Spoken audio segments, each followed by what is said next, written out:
नदियां, कितनी भारत की नदियां, सब नदियां समुद्र में जाके समा रही हैं, लेकिन समुद्र जो है कभी बहता नहीं, पूरा नहीं होता, उछलता नहीं है, मना नहीं करता कि नदियां रोक दो मैं उछल जाऊंगा, नहीं करता।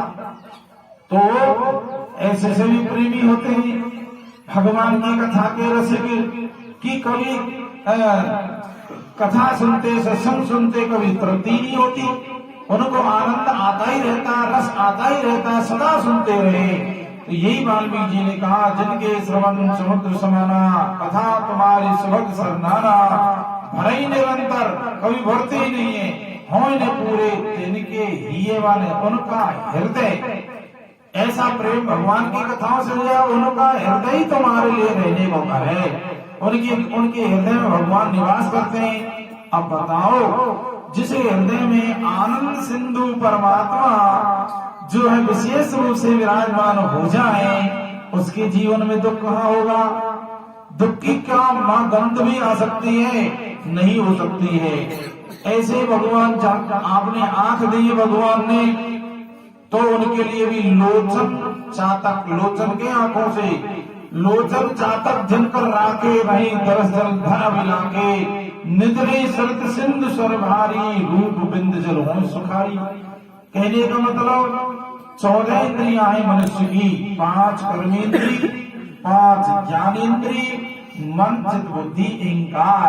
अब बाहर का तो सामान ही नहीं आया, इन्हीं को परमात्मा में लगाना है। तो ऐसे करके ईश्वर के भजन में, धर्म पालन में, और एक तीसरे नंबर में है समाज।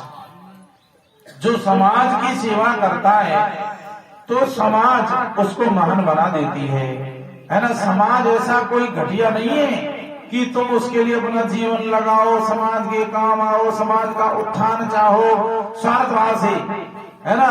तो समझ लो समाज तो महाराज बहुत बड़ी सामर्थ्य वाला होता है, मनुष्य को जो है ना कहीं से कहीं ऊंचा स्थान दे देता है। इसलिए प्रिय सज्जनों, प्रिय बंधु, जो परमात्मा ने दिया है ना, उसका तो एक दुरुपयोग नहीं करना। नहीं दुरुपयोग करेंगे तो दोबारा वस्तु नहीं देंगे। तन दिया है, इसके द्वारा गलत करोगे दोबारा तन नहीं मिलेगा। मनुष्य का जीवन मिला है, दुरुपयोग करेंगे तो ये जीवन नहीं। जीवन तो पशु पक्षी भी जी रहे हैं, जल जंतु थल जंतु, वह जीवन में हमें जाना पड़ जाएगा। इसलिए जितना भी हमसे बन सकता है ना, अधिक से अधिक सत्कर्म, धर्म पालन, परमात्मा की भक्ति में हमारे जीवन को हमें लगाना। क्यों? कि हम भगवान को परेशान नहीं करेंगे कि भाई हम भजन करें तो भगवान को परेशान है, नहीं। हम तो हमारे सुख के लिए कर रहे हैं, हमारे जीवन सफल होने के लिए करें, हम तो हमारे आनंद के लिए करते हैं। ये थोड़ी कि भजन नहीं करेंगे तो क्या भगवान की भगवत्ता घट जाएगी? थोड़ी क्या भगवान का कुछ पावर कम थोड़ा हो जाएगा? हम भजन नहीं करें, नहीं, हम तो हमारे लिए करते हैं। खेत में बीज बोते हैं तो क्या धरती को एहसान करते हैं? क्या महंगा बीज तुम्हारे अंदर डाला है हमने? पहले तो हमने जो है ना बढ़ाव किया पानी से, फिर हमने महंगे चना डाले, गेहूं डाले, हम बहुत कीमती बीज डाल रहे हैं, कीमत बाग लगा रहे हैं। धरती को एहसान है क्या? नहीं नहीं, बाग तुम अपने लिए लगा रहे हो। इतनी मेहरबानी धरती करेगी, पृथ्वी माता करती है कि तुम जैसा बीज बोते हो वे उसके लिए ऐसा ही पोषण कर देती है, ऐसा ही रस दे देती है। तुम गन्ना बोते हो तो मिठास दे देगी, मिर्ची बोओगे तो तीक्ष्णता दे देगी, है ना। टमाटर बोएंगे तो खटाई दे देगी, मेथी कराला बोओगे, करेला बोएंगे तो उसको कड़वास दे देगी। ऐसे ही परमात्मा है, हम जैसा उनके लिए करेंगे ना। लोग सोचते हैं हम भजन कर रहे हैं हमारे लिए ही, सज्जनों, भगवान के लिए नहीं। हम हवन करते हैं, अरे साहब घी की आहुतियां देते हैं, बताओ, अरे भगवान के लिए नहीं दे रहे, हम तो हमारे इसलिए दे रहे हैं कि किसान कई गुना पाने के लिए बीज बोता है। ऐसे हम कुछ आहुति दें, हवन करें, भजन करें तो कई गुना हमें मिलेगा, इस भाव से देते हैं। और वो ऐसा ही होता भी है, मिलता भी है सज्जनों। ऐसे सत्कर्म के द्वारा हम हमारे जीवन को ऐसा प्रारंभ रखें जो कि सदा हमारा मन रच जाए। मन का इतना अच्छा स्वभाव है, मन इतना अच्छा है, लोग मन को बुरा बताते हैं लेकिन नहीं। जलेबी तो हलवाई के यहाँ से फीकी उतरती है लेकिन रस में डालने पर मीठी होती है। ऐसे मन तो इतना सयाना है, इतना भला है, ऐसो भावरो मन जिसको तुम जहां लगाना चाहो वहां लग जाता है। लेकिन आदत एक है, पहले तो लगेगो नहीं और लग जाओगे तो फिर बेगोसो छोड़ेगो नहीं। ये आदत जरूर है, लेकिन जन्म जन्मांतरों की इसकी आदत पड़ी है तो बुरी चीज को जल्दी पकड़ेगा, बुरी आदत को जल्दी पकड़ेगा, बुरी बात का असर मन पर जल्दी होगा, लेकिन अच्छी बात का असर जल्दी नहीं होगा, है ना। जैसे अच्छा बच्चा अच्छी बुद्धि वाला ही मेरिट लाता है, वही फर्स्ट डिवीजन आता है। पढ़ते तो क्लास में सभी है, सबको समान रूप से पढ़ाया जाता है, लेकिन अच्छी पकड़ वाले कोई ही होते हैं। ऐसे ही मन, अब बताओ मन के लिए धूम्रपान पकड़ा दी तो साहब आदत पड़ गई, फिर इसको जो है ना और भी गांजा भांग पकड़ा दिया तो पकड़ लिया, शराब बियर अंडे मांस पकड़ा दी पकड़ लिया, चोरी पकड़ा दी पकड़ ली। कहाँ मना कौन करता है बेचारा। लेकिन हम जो अच्छी जगह लगा दें इसको, इसमें लगाए अच्छी जगह क्या है? अच्छी जगह है परहित की, सेवा की, परमात्मा से प्रीति भक्ति की अच्छी आदत है। और ये भी जिन जिन को लग गई असलियत में, लगन सब कोई कहे, लगन की सब बात कहते हैं लगने की, लगन सब कोई कहे, लगन कहावे सोए, नारायण जा लगन में तन मन डारे खोए। तन मन को खोते उस लगन में लगन मानी जाती है। तो यदि हमारा मन प्रिय सज्जनों, प्रिय बंधुओं, परमात्मा के भजन में लग गया, इसने उसका चमत्कार देख लिया, इसको झलक आ गई, तो जो है ना ये जल्दी से नहीं छोड़ेगा। एक बहुत बड़ा कुसंग मिलेगा तो खतरा होगा, इसीलिए तो सत्संग सदा होते रहना चाहिए। इस भजन को प्रहलाद ने पकड़ा, ऐसा चमत्कार देख लिया प्रहलाद ने भजन का कि देखो आप लोग कि कितना प्रतिकूलता आई, परेशानी आई। प्रहलाद भजन बंद कर दे, प्रहलाद मान जा तेरे को मार देंगे, और मारने के उपाय भी करे, लेकिन क्या प्रहलाद ने भजन छोड़ दिया? छोड़ा नहीं। देख लो क्यों कि उसने चमत्कार मन का, भजन का रस ले लिया, भजन का स्वाद चख लिया, भजन का प्रभाव उसने अनुभव कर लिया। अब बताओ उसका प्रभाव क्या था? उसका प्रभाव रसीला था, मधुर था, आनंदमय था, अजर अमर का रास्ता था। भला ऐसे आनंदमय जीवन के रास्ते को कैसे आदमी छोड़ दे?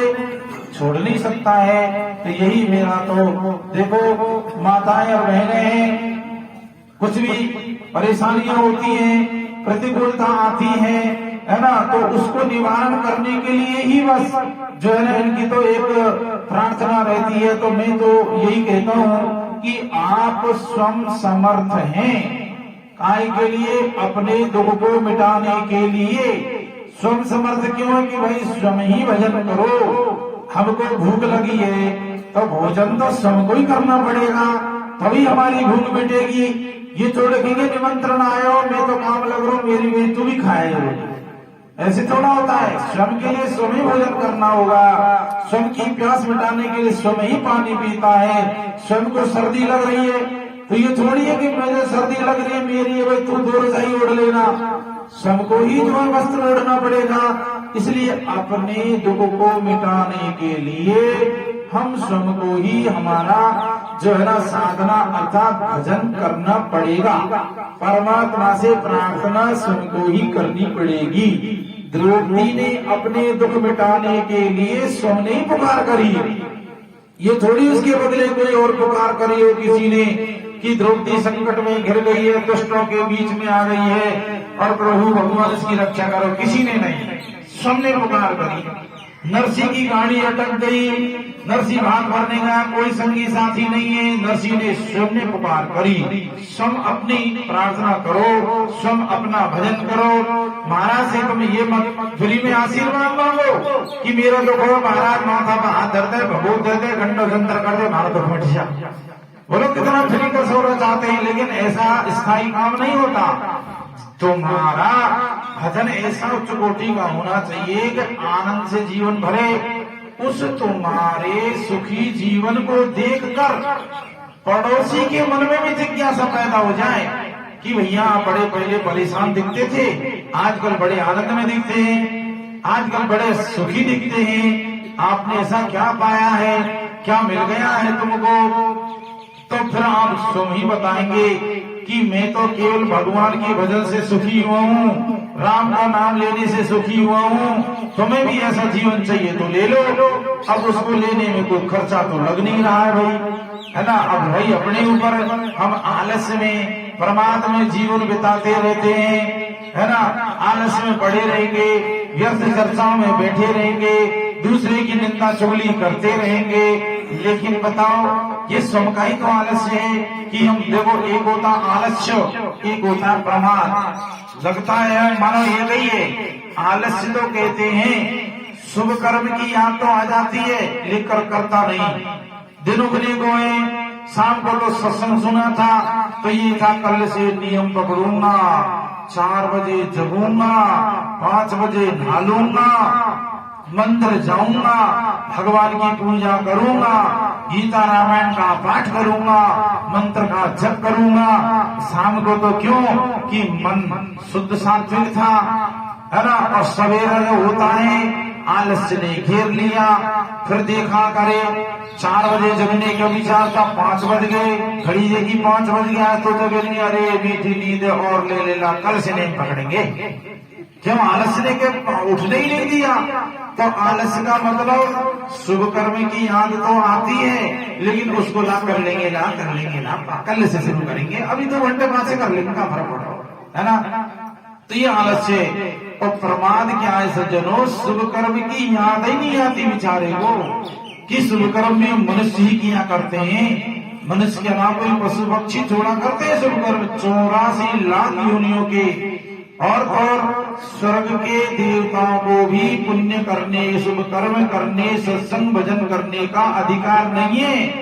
स्वर्ग में तो पुण्य क्षीण नहीं होते, पुण्य होते नहीं नए।